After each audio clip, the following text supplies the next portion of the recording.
চকরিয়া পৌর শহরের বিজয় মঞ্চ মাঠে হস্তশিল্প দেশীয় পণ্য মেলার দ্বিতীয় দিনে প্রধান অতিথি ছিলেন চকরিয়া পেকুয়া আসনের সংসদ সদস্য সৈয়দ মোহাম্মদ ইব্রাহিম বীর প্রতীক।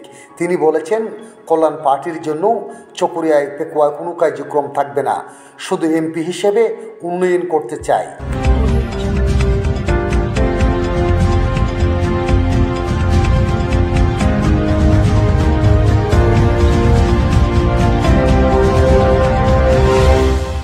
চকরিয়া পৌর শহরের বিজয় মঞ্চ মাঠে হস্তশিল্প ও দেশীয় পণ্য মেলার দ্বিতীয় দিনে 9 ফেব্রুয়ারি বিকাল 5টায় আলোচনা সভা, মনোজ্ঞ সাংস্কৃতিক অনুষ্ঠান, মেলা স্টল পরিদর্শনে প্রধান অতিথি ছিলেন বাংলাদেশ কল্যাণ পার্টির চেয়ারম্যান, চকরিয়া পেকুয়া আসনের সংসদ সদস্য সৈয়দ মোহাম্মদ ইব্রাহিম বীর প্রতীক।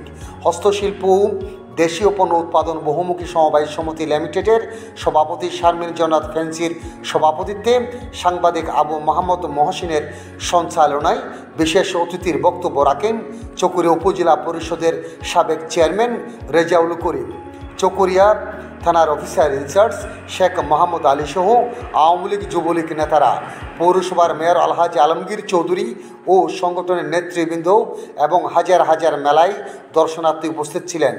প্রধান অতিথির হাত থেকে সমিতির সদস্যদের মাঝে পূর্বের একটি ট্রেনিংয়ের সনদপত্র বিতরণ করা হয়। মেলার বিভিন্ন স্টল পরিদর্শন, হস্তশিল্প ও দেশীয় পণ্য উৎপাদন বহুমুখী সমবায় সমিতি লিমিটেডের কার্যালয় পরিদর্শন করেন। সৈয়দ মোহাম্মদ ইব্রাহিম এমপি বক্তব্যে বলেন, এখানে যে সকল কথা উঠে আসছে সেগুলো দুই ভাগে বিভক্ত। এক ভাগ রাজনৈতিক কথা, এলাকার রাজনীতি, আর এক ভাগ হস্তশিল্প নিয়ে কথা। আমাদের মেয়র ভাই আসছেন আলহামদুলিল্লাহ।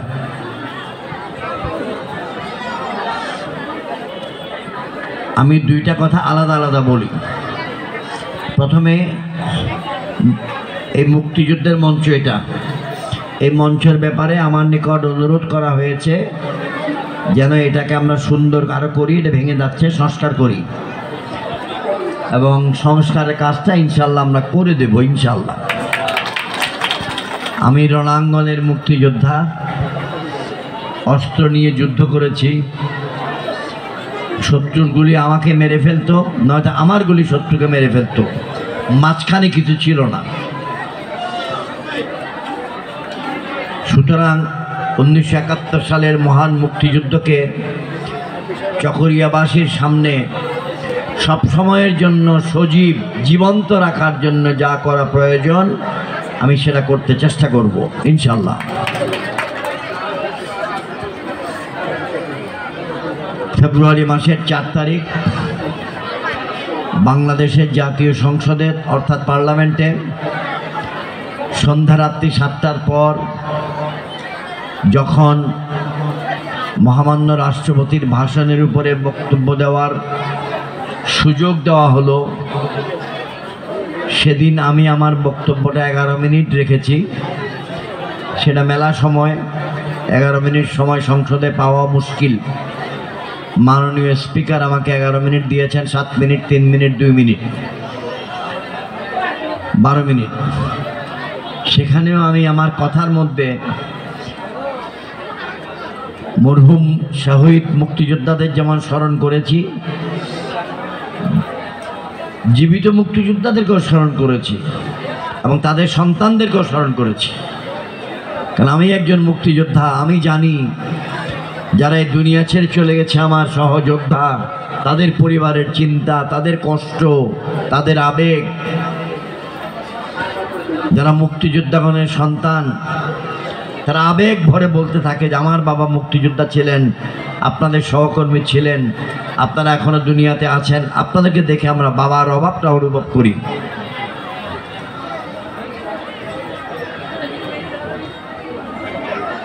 এবং আমি মুক্তিযোদ্ধা কমপ্লেক্সের বিষয়ে কথা বলেছি জাতীয় সংসদে। আপনারা যারা শোনেন নাই তারা শুনে নেবেন, ইউটিউবে পাবেন, পার্লামেন্টের টেলিভিশন সংসদ টিভিতে পাবেন, 4 তারিখ গিয়ে দেখবেন, অথবা জেনারেল ইব্রাহিম সমর্থক গোষ্ঠী বাংলায় লিখে সেখানে গেলে পাবেন, অথবা মেজর জেনারেল ইব্রাহিম বীর প্রতীক বাংলায় এতটুকু লিখে পেজে গেলে পাবেন। সকলের নিকট আমার আহ্বান, আপনারা যেন শোনেন। আপনারা শুনলে 2018-র আগে, 2024-এর আগে আর 2024-এর জানুয়ারির পরে চকরিয়া পেকুয়া নিয়ে মানুষের সামনে, জাতির সামনে, বিশ্বের সামনে আমরা কি চেষ্টা করছি সেটা আপনারা বুঝতে পারবেন। ইতিমধ্যে আমি গুনেছি, নির্বাচনের আগে আমি 11 বার বলেছি চকরিয়া পেকুয়ার কথা, নির্বাচনের আগে। নির্বাচনের পরে এই পর্যন্ত 7 বার বলেছি বিভিন্ন টেলিভিশনে, টক শোতে। কারণ আমাকে নির্বাচনের আগে জিজ্ঞাসা করা হতো, আপনি হাটাদারির সন্তান, আপনি কেন চকরিয়া পেকুয়া নির্বাচন করতে গিয়েছেন? যিনি প্রশ্ন করল তার মুখের থেকেও চকরিয়া পেকুয়া বের হয়, আর যিনি উত্তর দিবে ইব্রাহিম, তার মুখের থেকেও চকরিয়া পেকুয়া বের হয়। চকরিয়া পেকুয়া শব্দটি পৃথিবীর মানুষের কানে যাচ্ছে। আশা করি আপনারা এটা বুঝতেছেন যে বাংলাদেশে 484টা উপজেলার মধ্যে এই 2টি উপজেলা যে আছে, এটা বাংলাদেশের মানুষ এবং পৃথিবীর মানুষ যেন শোনে, জানে। আর নির্বাচনের পরে বলতে হচ্ছে আপনি নির্বাচিত হয়েছেন, আপনার মতো অনেক বিরোধী দলের নেতা নির্বাচন আসছিল, তারা নির্বাচিত হতে পারে নাই। আপনি কেমনে নির্বাচিত হইলেন? আপনাকে কে সমর্থন দিল? আপনাকে কে ভোট দিল? ভোটটা কেমনে হইল? মারামারি হয়েছে নাকি? কাটাকাটি হয়েছে নাকি? অনেক প্রশ্ন। সেই জন্য আমি আপনাদেরকে শুধু এটাই মনে করাই দিচ্ছি যে আমি সংসদ সদস্য বা এমপি হিসাবে চকরিয়া পেকুয়ার নাম মানুষের নিকট পৌঁছানো, এটাও একটা দায়িত্ব, অনেক দায়িত্বের মধ্যে একটা দায়িত্ব। সংসদে যতবার আমি নাম নিব ততবার বলবে 294 কক্সবাজার 1 আসনের এমপি সৈয়দ মোহাম্মদ ইব্রাহিম। এরপরে রাজনীতির কথা হলো যে চকরিয়া পেকুয়ার গুরুত্বটা লবণ নিয়ে, চিংড়ি নিয়ে সেটা আমরা তুলে ধরেছি। মাতামুহুরী নদী নিয়ে, মাতামুহুরী উপজেলা নিয়ে আমরা তুলে ধরেছি। ভবিষ্যতে আবারও তুলে ধরবো, অনেকবার তুলে ধরবো ইনশাল্লাহ। কিন্তু তার জন্য আমাদেরকে শান্তি, আইন শৃঙ্খলা বজায় আছে এমন চকরিয়া পেকুয়া প্রয়োজন।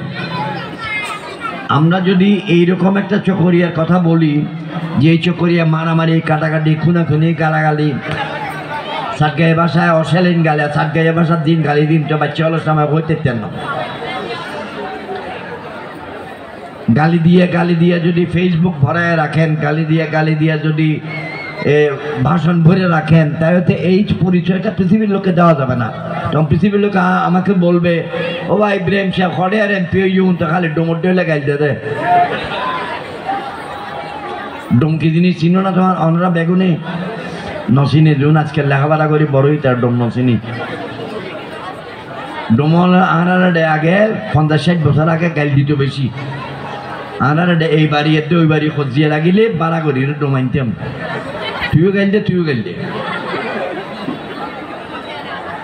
খুব খারাপ কথা। ইয়েন সুন্দর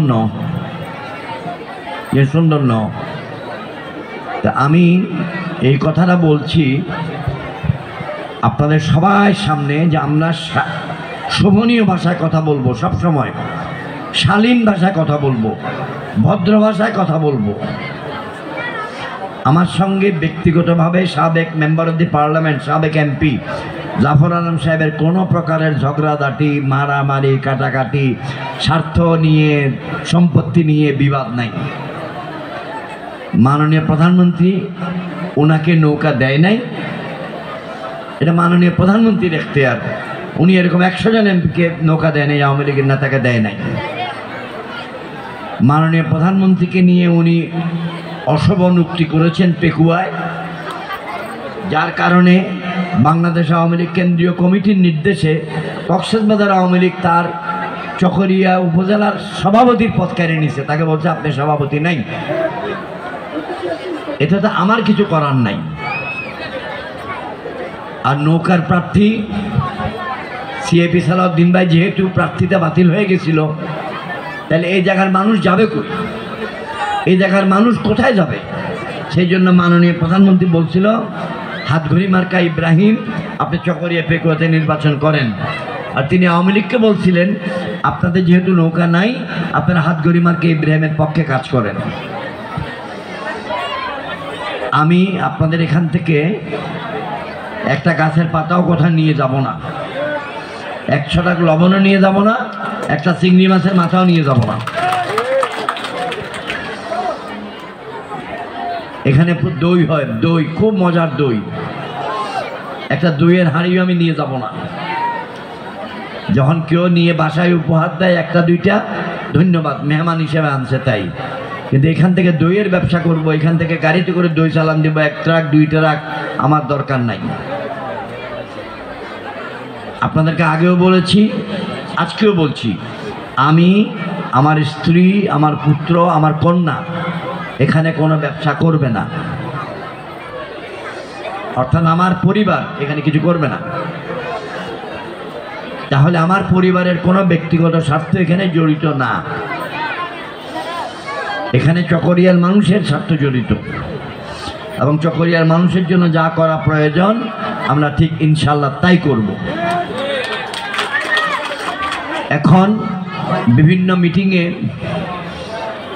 আমরা শুনতেছি একটা কথা মাইকে বলা হচ্ছে, ওবা কল্যাণীয় শাসন দেখতে লাগবো না, তোমার তো আরে ভোট ন দ, তোমার হাত করি ভোট দিলে এলা কল্যাণীয় শাসন চ না, অডিয়াল খাই বেলের অডিয়াল লেজার গুই, তা কি দোষ করছিলেন? আমি শুধু বলবো, বাংলাদেশ কল্যাণ পার্টির কোনো শাখা প্রশাখা চকরিয়াতে নাই, পেকুয়াতে নাই, হবেও না। No Kalyan party in Chakaria Pekua. Bangladesh Awami লীগের চকরিয়া পেকুয়া শাখার 4 ভাগের 3 ভাগ আমার পক্ষে নির্বাচন করেছে, আর 4 ভাগের 1 ভাগ করে নাই। ওই 4 ভাগের 1 ভাগের দায়িত্ব তাদের ভুলভ্রান্তি নিজেরা সংশোধন করে 4 ভাগের 3 ভাগের সঙ্গে মিলে দেওয়া। আমার কিছু করার নাই এখানে। আমি আওয়ামী লীগ করি না, ছাত্রলীগ করি না, যুবলীগ করি না, কিন্তু আমি আওয়ামী লীগ, ছাত্রলীগ, যুবলীগের পাশে থাকবো ইনশাল্লাহ। কেন? এটা বঙ্গবন্ধুর পার্টি, এটা মাননীয় প্রধানমন্ত্রীর পার্টি। তাহলে কল্যাণ পার্টিকে নিয়ে কিছু বললে আইনগত ব্যবস্থা নিব। কারণ আপনাদেরকে সাক্ষী রেখে, বিশ্ববাসীকে সাক্ষী রেখে বলছি, এই কল্যাণ পার্টির কোনো কর্মকাণ্ড এখানে হবে না। আমাদের বাংলাদেশ কল্যাণ পার্টির মহাসচিবের নাম আব্দুল আওয়াল মামুন, তার বাড়ি চকরিয়া পৌরসভার ভিতরে 3 নম্বর ওয়ার্ড ফুলতলা।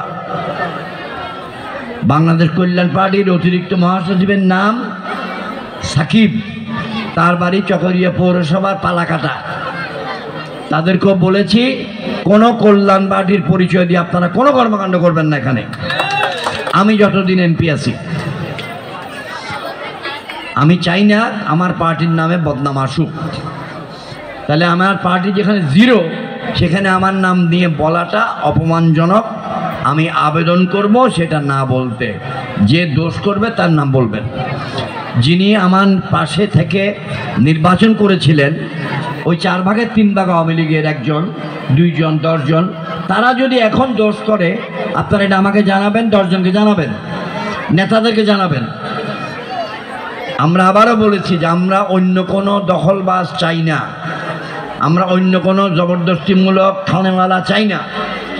তাহলে আমার নামে বদনাম জোটানোর জন্য, আমাকে লজ্জা দেওয়ার জন্য, আমার সঙ্গে চলাচলকারী যদি কেহ এরকম দখল বেদখলে জড়ায়, তাহলে আমি নিজেও প্রতিবাদ করব, অন্য নেতাদেরকে নিয়ে প্রতিবাদ করব।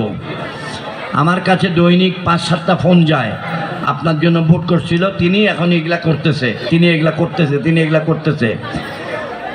তা আমি এই আবেদনটা রাখলাম আপনাদের জন্য।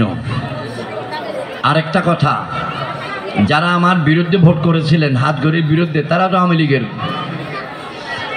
সুতরাং আমার সঙ্গে তারা ফোন করে আলাপ করবেন, তারা অবশ্যই আমাকে ফোন করতে পারেন, তারা অবশ্যই আমার সঙ্গে দেখা করতে পারেন, কিন্তু রাজনৈতিক বিবাদ আমার সঙ্গে না, রাজনৈতিক সমঝোতা আওয়ামী লীগ এবং আওয়ামী লীগের মধ্যে। যারা প্রশাসনিক কাজে, যারা জনগণ কর্তৃক নির্বাচিত আছেন, তিনি আমার বিরুদ্ধে ভোট করলেও তিনি যেন মিটিংয়ে যায়, তার বরাদ্দ যেন বুঝে নেয়, জনগণকে যেন পৌঁছাইয়ে দেয়। অতীতে গত 5 বছরের অনেক ইউনিয়নের চেয়ারম্যানের সঙ্গে সম্মানিত এমপি সাহেবের মতের পার্থক্য থাকায় ওই সকল ইউনিয়ন বরাদ্দ থেকে বঞ্চিত হয়েছে, এই কথাটা আমাকে বারবার বলা হয়েছে। আমি সেই কাজ করব না, কারণ আমার সঙ্গে যদি চেয়ারম্যানের মতে না মিলে, তার জন্য জনগণকে কষ্ট দেওয়ার তো কোনো অধিকার আমার নাই। এটা আপনাদের সঙ্গে পরিস্থিতিটা পরিষ্কার করে দিলাম। আগামী দিনে বাংলাদেশের অনেক উপজেলাতে উপজেলা নির্বাচন হবে, চকরিয়াতেও হবে, পেকুয়াতেও হবে। আমরা শান্তিপূর্ণ পরিবেশ চাই, যেন নির্বাচন হওয়ার আগে এখানে কোনো অশান্তি সৃষ্টি না হয়। ফেব্রুয়ারি মাসে পার্লামেন্ট চলবে, আরও দিন ফেব্রুয়ারি যে কদিন আছে চলবে, সেই জন্য আমার পক্ষে এখানে লম্বা সময় দেওয়া সম্ভব হচ্ছে না, আমি দুঃখিত। কিন্তু অধিবেশন শেষ হয়ে গেলে আমি মাসে এখানে চলে আসব। নতুন বাসা নিছি, এই মাঠের সামনেই বাসা আমার। সেই বাসা এখন রেডি হইতেছে, চুনকাম করে ফেলছে, টাইলস লাগাই ফেলছে, বাথরুম রেডি করে ফেলছে। সুতরাং এই বাসাতে আমি উঠে যাব। আমি উঠলে এখান থেকে সব দেখা যাবে, এখানেই থাকবো। বিভিন্ন স্কুলে যাব সকালবেলা, বিভিন্ন ইউনিয়নে যাব বিকালবেলা।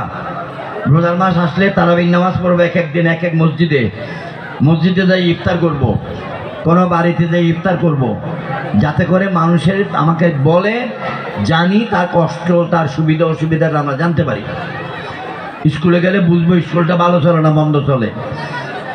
আমাকে সংবর্ধনা দেওয়ার জন্য আপনারা অস্থির হবেন না কেউ।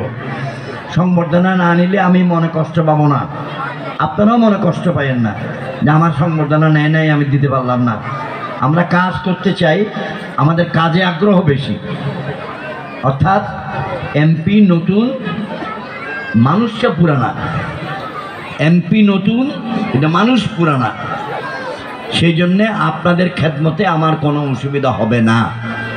মহান আল্লাহর দয়া, মহান আল্লাহর দয়া, পার্লামেন্টের 300 জন সদস্যের মধ্যে এই মুহূর্তেই অন্তত 200 জন সদস্য ব্যক্তিগতভাবে আমাকে চিনেন। কেন চিনেন? এমপি হওয়ার আগেই ইব্রাহিম পরিচিত ছিল, এখন শুধু একটা শব্দ যুক্ত হয়েছে এমপি। এটা আপনাদের সৌজন্যে, আপনাদের কষ্টের বিনিময়ে এবং আপনাদের সেবা করার জন্য। তাহলে আমার কাছে এখন আর অন্য কোনো প্রজেক্ট নাই।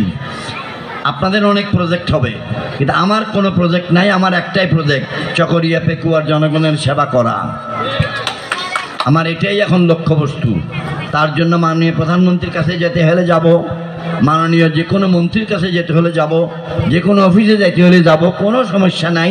এবং মহান আল্লাহ আমাকে অনেক দয়া করেন, যেখানেই যাব সেখানে সম্মানের সঙ্গে তারা চকরিয়া পেকুয়ার কথাগুলো শুনবে, এই আশ্বস্ত করলাম আপনাদের সবাইকে। ওই দিনের 11 মিনিট 12 মিনিটের ভাষণে সবার কথা বলতে পারি নাই। আমাকে ফোন করে বলতেছে, আপনি আমাদের কথাটা বলেন নাই, আপনি আমাদের কথাটা বলেন নাই। কিন্তু হতাইয়া নিষেধ নগর দেয় গড়ি দড়ি চাইলি 12 মিনিট বলতে হতিন হতা করতে রোবা। 1 বছরের মধ্যে তো ঘরের মধ্যে ফুয়া আবার না মাইয়া যোগ্য না, 1 বছর তো ডুবোই কেন সামনে হইম দের ইনশাল্লাহ। তাহলে দেখিন হই বেললি এর সামনে হইম। আমি অনুরোধ করেছি বিভিন্ন জায়গায় যে চকরিয়া পেকুয়ায় আওয়ামী লীগের কমিটি করে দেন, চকরিয়া পেকুয়ায় স্বেচ্ছাসেবক লীগ যুবলীগের কমিটি করে দেন, ছাত্রলীগের কমিটি করে দেন। কারণ কমিটির অভাবে অপপ্রচার, এর প্রতিবাদ করার লোক পাওয়া যাচ্ছে না।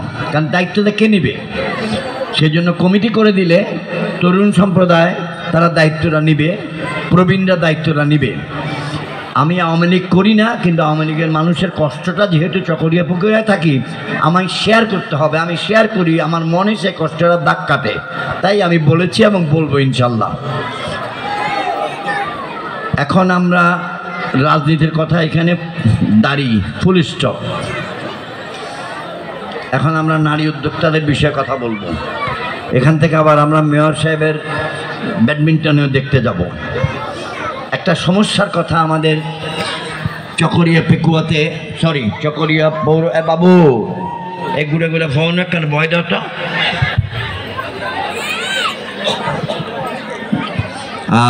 আমি দুইটা স্কুলে গিয়েছি আজকে, দুপুরবেলা গিয়েছিলাম একটা ফাজিল মাদ্রাসায় হরেন বড়ইতলি, ওখানে মসজিদ আছে, মাদ্রাসা আছে, মহিলা মাদ্রাসা, না এটা বিএম চর, বেওলা মানিক চর, সরি। জাহাঙ্গীর ভাই ছিলেন, চেয়ারম্যান সাহেব ছিলেন, আরও মুরব্বীরা ছিলেন, জেলা পরিষদের সদস্য তৈয়ব ভাই ছিলেন।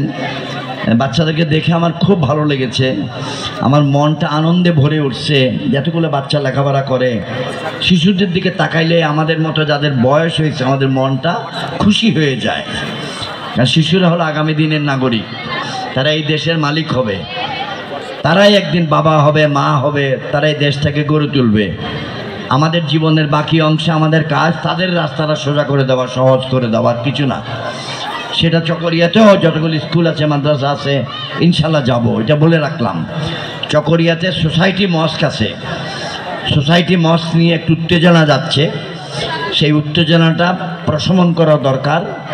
কিছু ভুল বোঝাবুঝি হচ্ছে, সেই জন্য আমি আমাদের সম্মানিত ইউএনও মহোদয়কে আহ্বান করব অফিসিয়ালি যে সোসাইটি মস্কের মসজিদ কমিটি, এই পক্ষ ওই পক্ষ সকল মসজিদ কমিটির কাজটাকে স্থগিত ঘোষণা করার জন্য অস্থায়ী ভিত্তিতে, এবং নিজে সেটার দায়িত্ব নিয়ে প্রশাসনিকভাবে কমিটিটা দেখভাল করার জন্য, যাতে করে কোনো প্রকার উত্তেজনা সেখানে সৃষ্টি না হয়।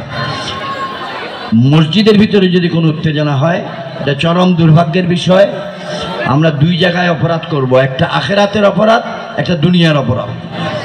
আশা করি আমার এই উদ্যোগটাকে আপনারা সকলে মিলে সমর্থন দিবেন, সহযোগিতা করবেন। এখন আমরা নারী উদ্যোক্তা ফ্যান্সি কোথায়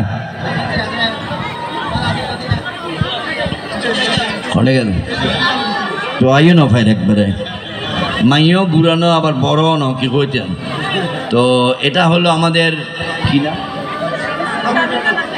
শারমিন জান্নাত ফ্যান্সি। তো শারমিন জান্নাত ফ্যান্সির বাবুই দিবে জানাব জাফর আলম সিদ্দিকি। আইন নাম্বার হইতাম ন আসিলাম দিয়ে দিই, হইলে সিদ্দিকি পর্যন্ত ন গেলে তো আবার হইবে দিবে কোন বারবার হাতে সিদ্দিকি হইতাম পড়িব। এই বই দিয়ে ফ্যান্সির বাবু এন দি দাও তুমি, বাবুর হয়েছে থিও। তো জাফর আলম সিদ্দিকি সাহেবের কন্যা ফ্যান্সি, ফ্যান্সির আবার জামাই আছে, স্বামী আছে, তার নাম মহসিন, তিনি একজন সাংবাদিক। তো আমার খড়ে গেল আছে। তো এই মহসিনের সহধর্মিনী ফ্যান্সি, তারা সমাজসেবামূলক কাজ করে, তাল্লাই তারা বেগুনের ধন্যবাদ জানায়। আর জাফর ভাইয়ের কন্যা আরোগ্য মাইয়া আছে ছোট, এই বেহ দিলাম যে পুরস্কার লগে সার্টিফিকেট লগে এবার নাম ফারজানা। তো আমি জাফর ভাইয়ের ধন্যবাদ জানাই, তারপরে এই জাফর ভাইয়ের পরিবারের ধন্যবাদ জানাই। অর্থাৎ এই যে দুয়া মাইয়ারে সমাজসেবার লাই উৎসর্গ করছি, উৎসাহিত করছি, ইয়ানলাই ধন্যবাদ জানাই।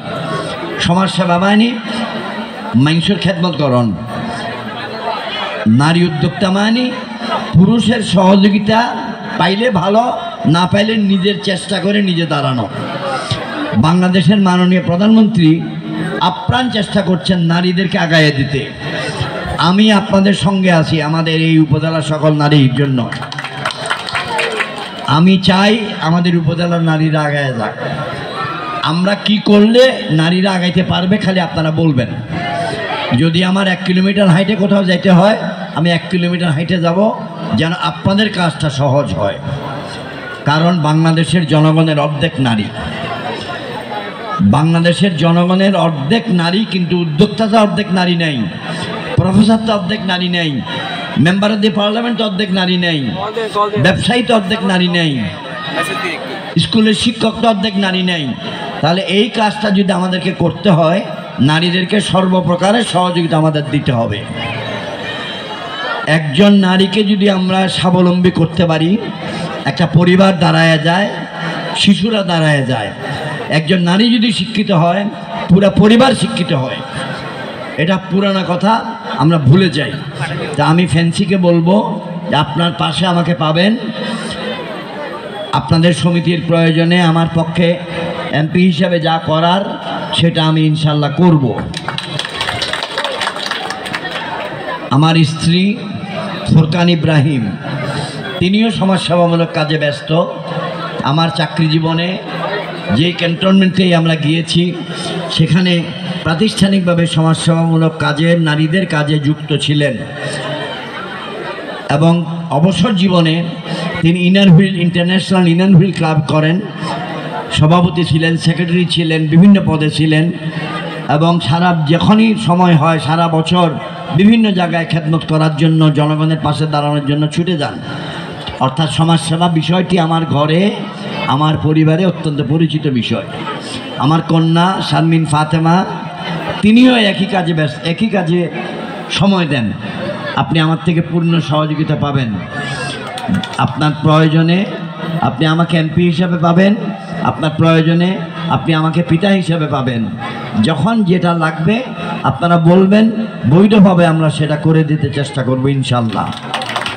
আমি শুনেছি নারী উদ্যোক্তাদের আরেকটি অংশ আছে। আমরা এই বিভক্তি, ঐক্যের অভাবটা আমার মনে কষ্ট দেয়। সেজন্য আমার পক্ষ থেকে আহ্বান থাকবে, যেখানে যার দ্বারা সম্ভব এই বিভক্তিটা কমিয়ে, এই দূরত্বটা কমিয়ে একখানে করার জন্যে আপনারা উদ্যোগ নেবেন, চেষ্টা করবেন। তাহলে পুরো উপজেলার জন্য উপকারটা হবে। তাতে যদি আমার পক্ষ থেকে কোনো ভূমিকা রাখার জায়গা থাকে, আমি সেই ভূমিকাটা ইনশাল্লাহ রাখতে চেষ্টা করব, প্রকাশ্যেই রাখব, যাতে করে আপনারা আগায় যেতে পারেন। আর এই মাঠটাকে সুন্দর করার জন্যে যা যা করার দরকার আমরা তা ইনশাল্লাহ করব। বাংলাদেশ মিলিটারি একাডেমিতে আমি কমান্ড্যান্ট বা অধ্যক্ষ ছিলাম, এখন থেকে 28 বছর আগে, 2.5 বছর ছিলাম। সেখানেও আমি একজন মুক্তিযোদ্ধা হিসাবে একটা ভাস্কর্য করে দিয়ে আসছি, যেটার নাম ছিল স্বাধীনতা মানচিত্র। সেখানে একটা মানচিত্র আছে, সেখানে কলাম আছে, মুক্তিযুদ্ধের ভাস্কর্য আছে, মানুষের মাথা ছাড়া, এবং বঙ্গবন্ধু 7ই মার্চের ভাষণ লেখা আছে দেওয়ালে।